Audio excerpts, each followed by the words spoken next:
मम एवांशो जीवलोके जीवभूत सनातन. एकदा महादेवांनी हनुमंताला विचारले, हनुमान, तू कोण आहेस? कौन हो तुम? मैं हनुमान. तुम्हारा नाम नहीं पूछा, तुम कौन हो?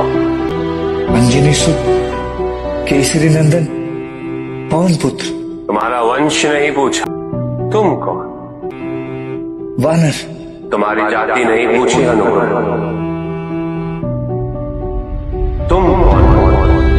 आणि त्या क्षणी महाबली हनुमंतही काही क्षण शांत झाले. मित्रांनो, हा प्रश्न फक्त हनुमंताला नव्हता, हा प्रश्न आपल्याला सुद्धा आहे. आपण कोण आहोत? नाव, शरीर, धर्म की अजून काही?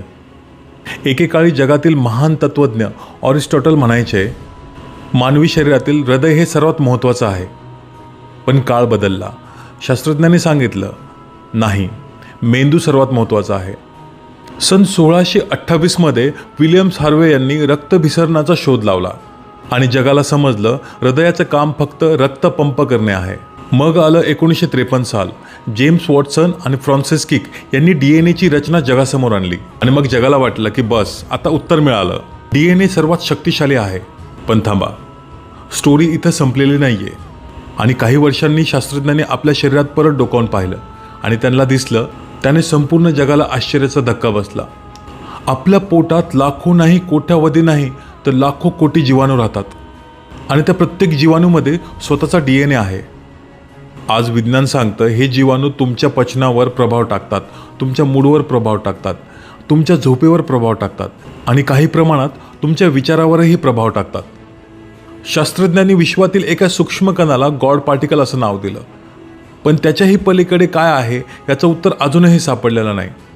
मग प्रश्न असा आहे, प्रत्येक कणामध्ये, प्रत्येक विश्वामध्ये देवाचा एक अंश दडलेला असेल का? शोध विश्वाचा नाही, तर स्वतःच्या आतला देवत्वाचा घ्यायचा आहे. आणि म्हणूनच कदाचित श्रीकृष्ण म्हणाले, मम एवांशो जीवलोके जीवभूत सनातन. या जगातील प्रत्येक जीव हा माझाच सनातन अंश आहे. मी प्रत्येक जीवामध्ये आहे. आणि कदाचित महादेवाचा तो प्रश्न आजही प्रत्येकाच्या मनात घुमतोय. देव कुठेही नाही, तर आपल्या अस्तित्वाच्या प्रत्येक कणात वास करत असेल. आता माझा एक प्रश्न आहे, तुम्हाला काय वाटतं? तुम्ही कोण आहात? नक्कीच कमेंट करून सांगा आणि व्हिडिओ आवडला असेल तर लाईक करा, शेअर करा.